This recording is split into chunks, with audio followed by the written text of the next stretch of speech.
Welcome back to Dead Sleep, True Crime for Bedtime. I'm Nancy Miller, the creator and host of the show. And if you are new to the podcast, Dead Sleep is a true crime podcast made for nighttime listening. Ad-free and listener-supported. If you'd like to support the podcast, you can do so through Spotify, Apple Podcasts, and Patreon. And this music we're listening to, it's also made for nighttime. It's called a nocturne. A nocturne is, by definition, a work of art that evokes or is inspired by the night. A nocturne can be a poem or a painting. Vincent van Gogh's most famous painting, The Starry Night, that's a nocturne. And this podcast, I suppose, is a nocturne. But most people know nocturnes as classical music. Frédéric Chopin was the master of the nocturne. Chopin wrote 21 pieces of classical music composed specifically for nighttime. And the effect was like something of musical meditation, soothing and relaxing, with repetitive, simple melodies, something people listen to after dinner in their salon. Often played at the piano by a young woman in the house, the daughter of the family. And as she'd play, people's minds would drift. An experience that would also stir up a sense of melancholy, a feeling of longing, a wistfulness of things past, missed opportunities, lost loves, even dark thoughts. Van Gogh's painting, The Starry Night, is an oil painting of what looks like a vibrant moonlit night of swirling yellow stars, a quiet, peaceful stillness of a vista somewhere in the south of France. But appearances, they're deceiving. Was The Starry Night painted in the south of France? Yes.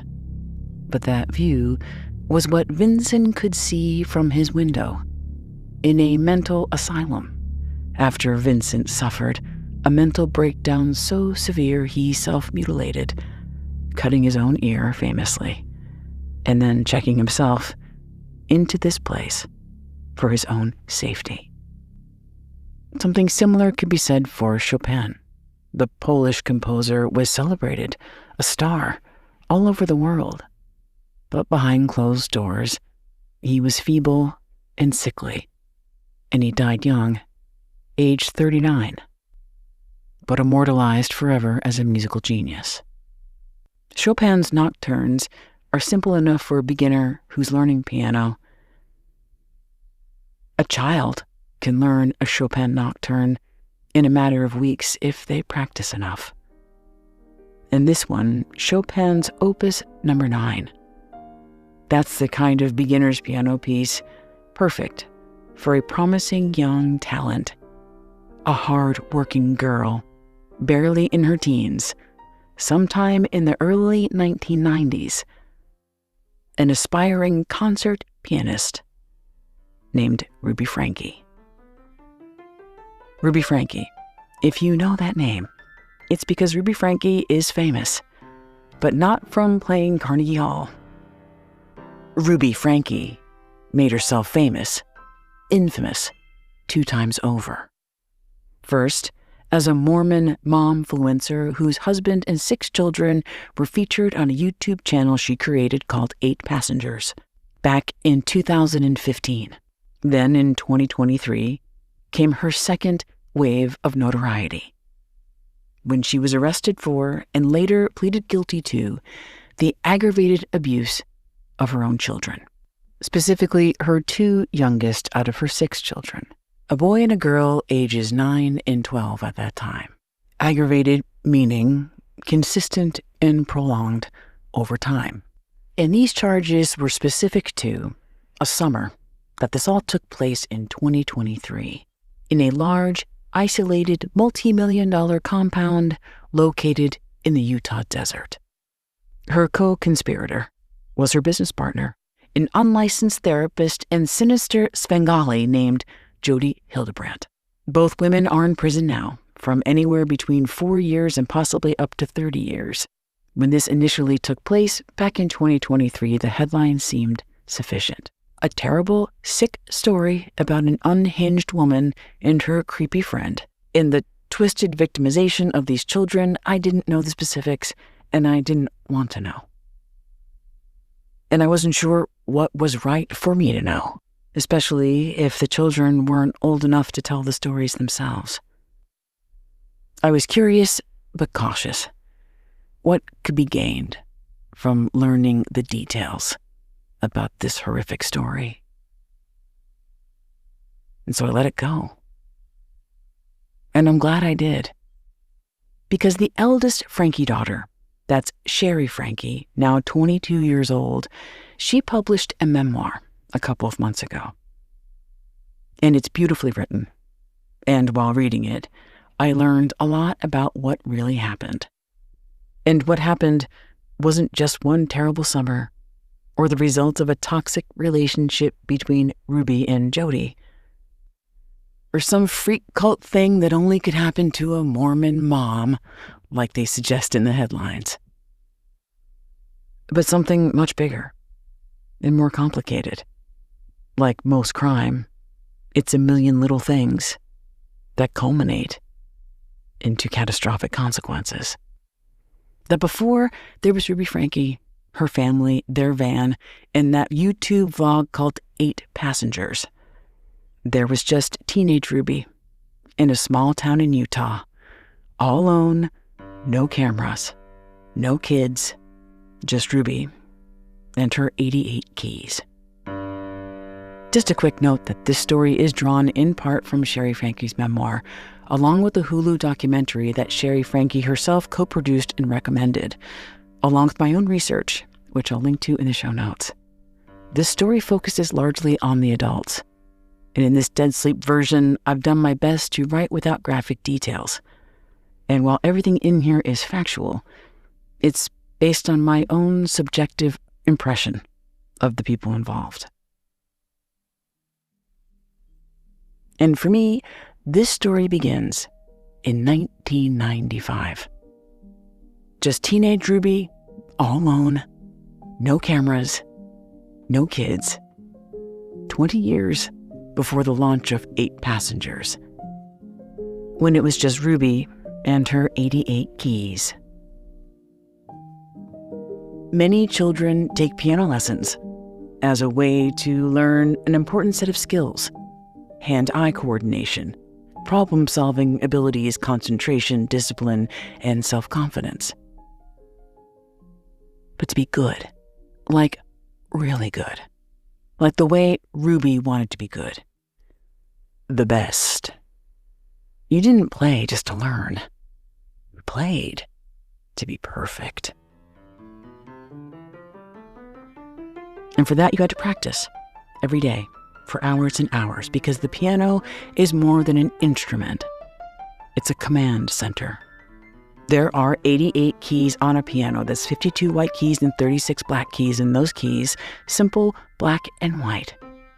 And yet every single one of those 88 keys can be manipulated by that commander, the one seated at the piano, and can make the sounds she wants the piano to make. As a teenager, Ruby practiced as much as she could, and she learned, over time, how to apply just the right amount of pressure on each key, one at a time, or many together, to yield the exact sound she wanted at the exact time she needed it, and halt the notes she didn't want to hear. Then with just her 10 fingers, curved just so, she could control not just the keys on the piano, but own an entire room. Because when you're a top classical pianist, the second a note is struck, everyone in the room, in the world, feels like, turns to look at the piano and the person making the music in awe. And that was the dream. The one Ruby Franke, who was just Ruby Griffiths back then, a girl, back in those early 1990s, and one of 5 children in a prominent family whose roots in a small Utah town trace back generations of a Mormon community and upstanding members of what would become the Church of Jesus Christ of Latter-day Saints, known these days under the shorthand LDS. In the religious Griffiths household, playing classical piano was one of the few secular, non-religious things Ruby was allowed to enjoy, if enjoy was the right word, because Ruby didn't noodle around for laughs. She played, she commanded, and she controlled, using her thin, pale arms, stretching them as wide as she could, to strike and pound the keys until they did what she needed them to do. Because being good wasn't good enough. Ruby knew she had to be exceptional. Being exceptional at playing piano takes discipline, focus, intensity, and courage.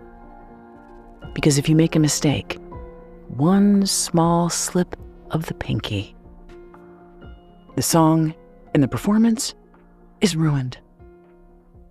And it's that pressure and that intensity and that risk of humiliation. It's why most kids end up quitting piano. But for someone like Ruby, she thrived under that type of pressure. Because Ruby prized being exceptional above everything else. And maybe in a different family, a different set of circumstances, Ruby would have become exceptional.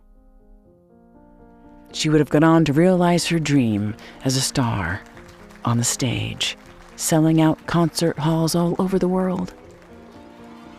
But here, in this family, in this community, in this small town of Utah, her most valuable gift that she had to offer was that as caretaker, playing second mother to her 4 younger siblings.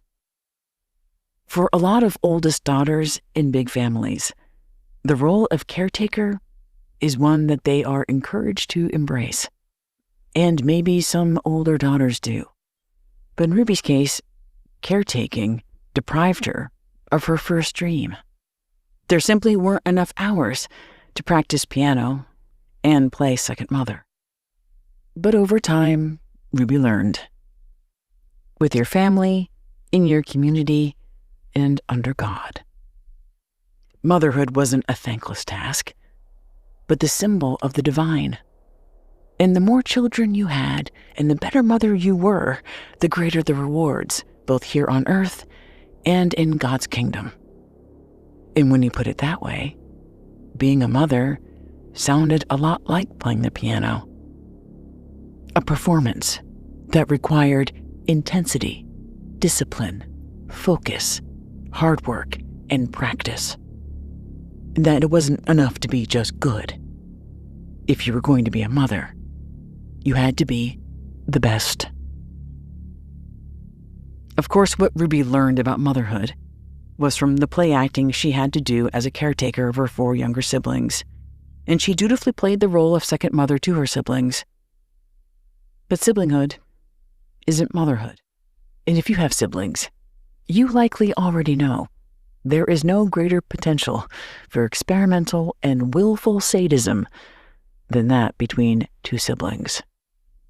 And in many big families, especially traditional families back in the 1980s and 90s when Ruby, who was born in 1982, when she was growing up, there was still this prevailing parental philosophy that kids needed to work things out by themselves, Lord of the Flies style. Study after study show it's often siblings who are close in age who experience the most conflict. The older sibling exerts a punishing behavior, sometimes as a way to vent their frustration. Or in some cases, an older child who's, say, 12 years old, taking care of several other younger children, hasn't even been taught how to mete out appropriate discipline on a younger child. And while it's harder to see, when the family bully is a pretty blonde religious girl with a bright smile and a chirpy voice, that you've cultivated a classic mean girl. Maybe in her college years, Ruby could have found a way to channel any anger, that sense of injustice, that she had to do everything. Maybe she could have put that into a law degree, fighting injustice professionally. Instead, at age 18, she went to Brigham Young University with a singular mission to find herself a husband that would one day give her the children, the ones she needed to fulfill the role of mother, the role that she was told would give her all of the attention, the love, and respect, everything she desperately craved. Within a few weeks of her arrival, Ruby met Kevin Franke. She was 18 in her first year, her first few months, and he was 22, about to graduate. Kevin was a self-described nerd who was in awe of Ruby, the beautiful queen bee who had her pick of young suitors. Ruby had so many options that she kept track of her suitors in a poster-sized, cardboard, color-coded chart. And that chart included a list of attributes she looked for. Stuff that might sound superficial, but reflected what Ruby found important. She specifically wanted a partner who was 5 inches taller than she. And that exact number, 5 inches, it's actually known as the 5-inch rule. So a man is tall enough that if you wear, say, 3-inch high heels, he's still taller than you by a couple of inches. The stuff she wanted was pretty cookie cutter. And in Kevin, she found her perfect raw dough. Kevin was also from a big LDS family, but there was a sizable age gap, a full 12 years between Kevin and his next oldest sibling. Kevin's childhood was quieter and lonelier than Ruby's. It was just him, really, and his parents, who acted more like grandparents, where most of the time spent together was inside watching TV. At just 22 and starting a career as an engineer, he wasn't in a rush to get married or have a family, but he knew Ruby was a catch, and if he wanted her, he needed to act fast. Within 2 weeks of meeting, they were engaged, and 4 months later, they were married. On their wedding day, Kevin was so nervous he wore 2 different colored shoes, one black, one brown. And when he noticed it, instead of rushing back to fix it, Ruby and Kevin went ahead with the ceremony anyway, mismatched shoes and all. And that sounds adorable until you consider how this would be the most benign example of their dynamic. Of Kevin rushing onto a scene, recognizing something is off, and even though he can clearly see something's wrong and should probably be fixed, he goes along with it anyway. Because if Ruby says it's okay, it's okay. Which was fine with a pair of your own mismatched shoes. But not when you see something wrong happening with your own children. Kevin would have been fine with just a couple of kids. Ruby was clear she wanted a clan. She envisioned her own audience, adoring faces of her children, and the more children she had, the more adoration she'd get. The pleasure wasn't so much in her watching her children grow up. For Ruby, it was the reverse. She wanted her children to grow up watching her, in admiration, of course. And at age 20, when she was pregnant with her first child, that was when a whole new world opened up to her. And suddenly, her mother, who had always been distant, showered her with attention and affection, conveying to Ruby that now that she was producing children, she was worthy of her mother's respect and love. It was a conditional love, one she'd later impose on her own children. That love and respect weren't given, they were earned. In Ruby's vision of parenthood, it was easy. She set the rules, and her children followed them. By that first child, for the typical parent, those fantasies disappear and reality sets in by the third changed diaper. That parenting is difficult, that babies have needs, and those needs, as a responsible and loving caretaker, come before your own. From the very start, with Shari, her oldest daughter, when she was born, Ruby perceived her baby's needs as a form of defiance. When Ruby's daughter cried, she took it personally. Ruby learned from her mother, in the Griffith family, babies weren't to be coddled, and that if a baby cried, it was best to leave them alone and let them cry it out. Because if you gave in and indulged a crying child, you were coddling them, and you were bending to their will. The baby had to know you were the boss, not their servant. And if left alone to cry it out, Ruby learned from her parents that that baby would be better off. It would force a baby to dig deep, and they'd learn faster how to be self-reliant, which would make them stronger people. Ruby learned from her own family that nobody wanted to raise a weak loser, a crybaby. Which was why Ruby was so aghast, embarrassed even, that her 3-month newborn wouldn't stop crying, that her daughter was acting like a weak loser. And when she took little Shari to the doctor, she was told Shari had colic and that she'd eventually stop crying. Ruby likely considered the case closed. And as Shari cried and cried, Ruby left her alone. It was Kevin, however, who noticed that Shari not only stopped crying, but she refused her bottle. She'd stopped eating. She looked weak, lethargic, and sick. Kevin usually followed Ruby's rules, but this time he decided enough was enough. He rushed Shari to the hospital, where doctors discovered she had an intestinal blockage, one that left untreated on this newborn baby would have likely killed Shari. And though Shari didn't remember this specific episode, this was an instance early on of her mother's emotional neglect, and Shari's understanding from a very young age that her feelings and her needs didn't count, and they weren't as important as Ruby's. And one had to wonder, if Shari did die from that intestinal blockage, if ultimately Ruby would have considered it Shari's fault that this baby was a weak loser, not strong enough to survive. If childbearing were a sport, Ruby would be an Olympic champion. Over roughly 10 years, from 2003 to 2014, Ruby gave birth to 6 children. And that didn't include an unfortunate miscarriage she had in 2009. Ruby appeared to enjoy being pregnant. That was the only time her daughter Shari could remember seeing her mother happy or even sitting still, with her eyes closed, rubbing her belly.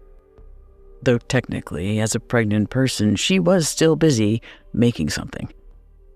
Ruby appeared to like the hero's journey of pregnancy, against all odds, through the pain and suffering, for the ultimate outcome, the prize, a baby. It was the tedium and thanklessness of motherhood she didn't like. Who could blame her? She had 6 children, and she was barely 30 years old. But those frustrations resulted in her yelling at her children, at the very least, and generally feeling miserable as a mother. As Ruby had more children, and she ignored their tears, she was constantly crying herself. Ruby cried over everything. Happy, sad, bored, but mostly when she was frustrated. And she was frustrated a lot. But that was real life. The story Ruby told on screen was a different story. From the very beginning, Ruby's first blog revealed the early and artificial merchandising of motherhood. With a mommy blog she called good-looking home cooking. The good-looking part might have been right. The recipes and the pictures looked good. But there wasn't much home cooking. According to Shari, Ruby mostly pulled recipes from Mitt Romney's wife, that's Ann Romney, her cookbook. And she'd make the recipe once, one portion, to photograph and put on the blog, and then never make it again. This was a sign, at least to Shari, that her mother prioritized appearances over authenticity. Even the things that Ruby genuinely loved were spoiled when she tried to teach them to her kids, especially the piano. Ruby once announced that all of her children were going to learn how to play piano. But from the very start, with Shari, it was a disaster. Ruby would wake Shari up at 6 a.m. when Shari was just about 5 or 6 years old, and she'd bring her downstairs to the piano to practice. Just about everything Shari did was wrong, from her little fingers not being able to be curved right over the keys, to the little faces that she made, some twitches of discomfort that Ruby didn't like. Despite the ridicule, the punishment, even the physical abuse that Shari experienced at the piano, Shari continued to play because she longed to please her mother. And she wanted her mother to like her, to love her. And so she continued, playing the piano for years and enduring Ruby's punishments, just to be close to her. In 2015, Ruby launched 8 Passengers. 8 Passengers was a cute way of noting they had 6 children, 2 parents, and they all fit perfectly in this neat little van they had outside of their house. And early on, it wasn't all bad. There were activities that the kids liked to do with their mom and dad, usually simple things because they didn't have a lot of money. Shari remembers thinking early on that the YouTube video sounded fun. It was a way to spend time with her mom. And when the camera was on, their mother was nice to them. And Ruby wasn't the only one. Her sisters and later her own parents put their lives online. Chronicling their lives and their children's lives in granular detail was common and encouraged by the LDS community. With each upload, you were sharing your life as a model for other people. It was kind of passive missionary work, and, in Ruby's case, basking in the glory that having 2.5 million followers meant you could potentially bring millions of people to God with your videos. And with each endorsement deal, each sponsorship, those were the financial rewards God gave you for that work. And the church benefited too. The Franke family, like most LDS and plenty of Catholics and other Christian faiths do, they perform something called tithing. Tithing is a form of faith-based charity. The word tithe, T-I-T-H-E, is Old English for tenth, and tithing means giving over 10% of your income to your church. In the case of the Frankes, who at one point were making over $100,000 a month, their success was a win-win. When 8 Passengers really took off at its peak success, Ruby took pride in this. This was proof for Ruby that not only was she a perfect mother, her perfection led to financial success for her church.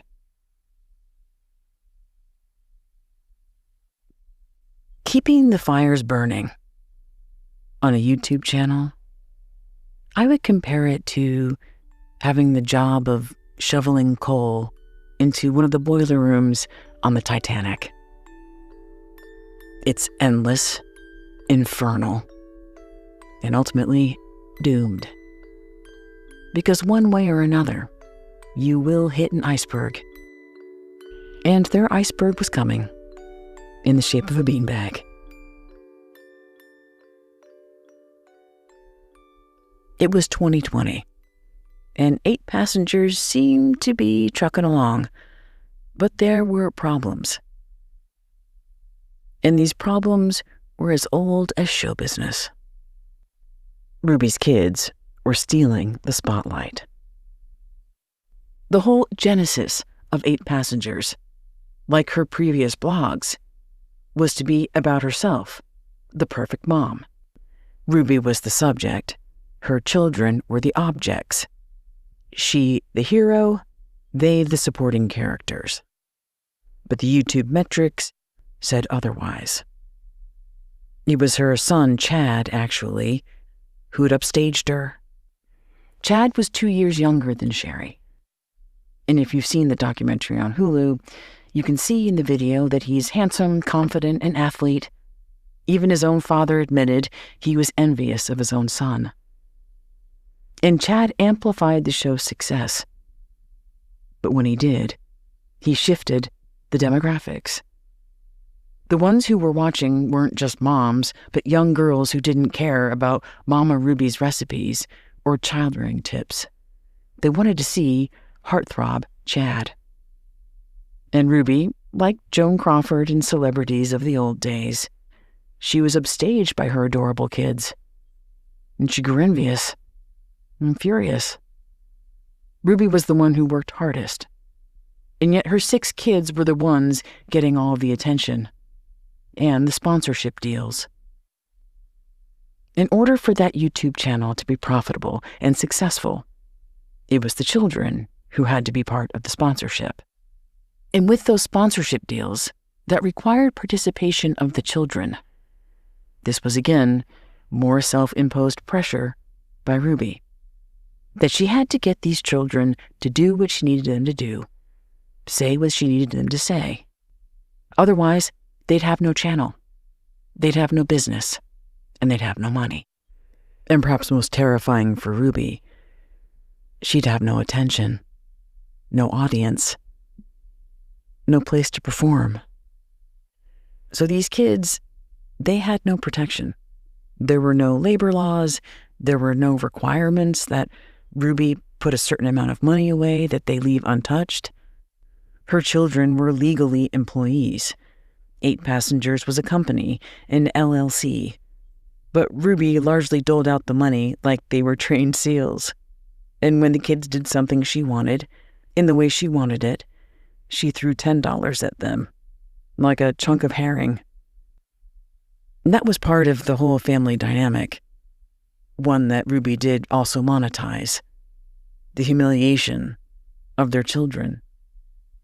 In big families, making fun of each other can be a way to let off steam or define and maintain the social hierarchy. But with these YouTube videos, Ruby seemed to get her revenge by turning her camera on her kids at their most embarrassing moments, or at least some of their most private, like a first date or a first pimple.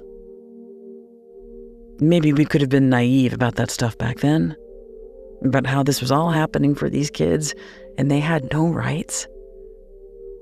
We won't anymore. As of this year, with the Franke children, Shari and her other siblings are lobbying to find ways to protect children who appear in these videos, defining what consent is for a child who appears on screen on social media, and along with that, what type of financial compensation and financial protection these children should be afforded. Ruby didn't see her children as having any rights. And so when they told her they didn't want to do something, she'd find a way to punish them. And in the case of Chad, who misbehaved in one way or another as a teenager, Ruby took away his bedroom privileges, as in he wasn't allowed to sleep in his bedroom or in his bed for over 200 days. He spent those 7 months draped over a beanbag, a third of the boy's size. And if she hadn't let that slip in the video, that kid might have spent another 7 months on that beanbag. And when that whole beanbag incident happened, and there was a big deal about it. People who caught that moment and understood that she'd made her son sleep on a beanbag were appalled at her cruel tactics, and they had some harsh words for her. And the most stinging and devastating insult of them all was that Ruby was a bad mother.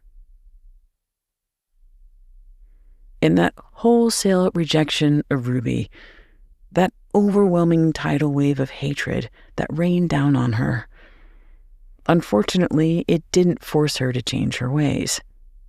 We've seen time and time again how getting ruthlessly, publicly canceled rarely affects the person who's been canceled.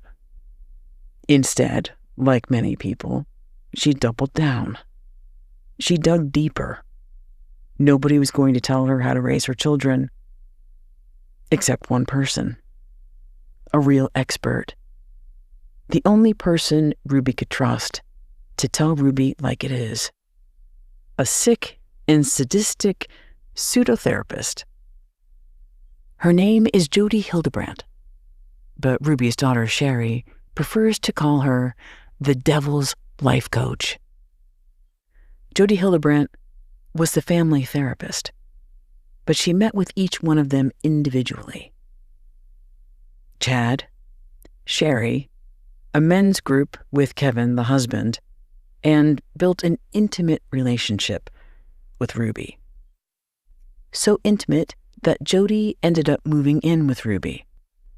It's hard to put into words what a dark and nefarious force Jodi Hildebrandt was. Not just on the Franke family, but on the entire community for decades.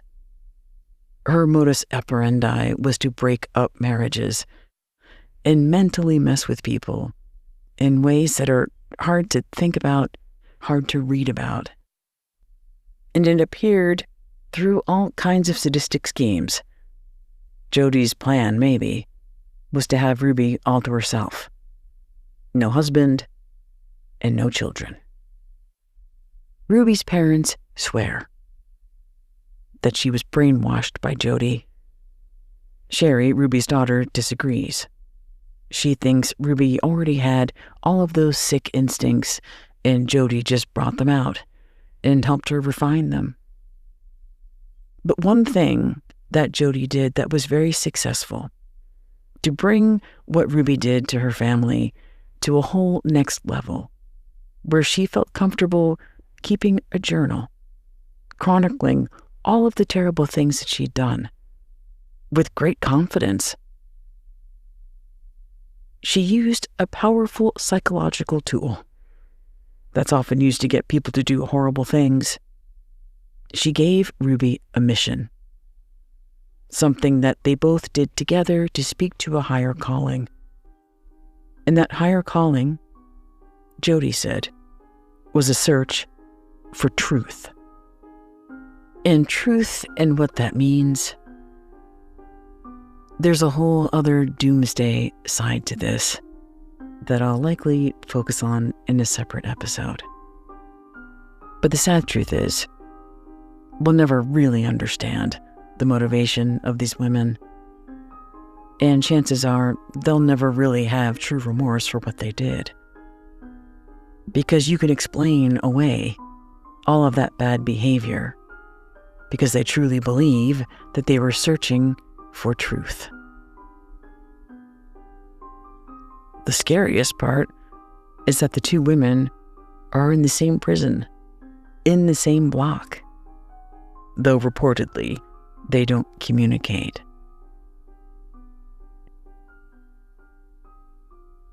It's scary to think about what those two together would come up with.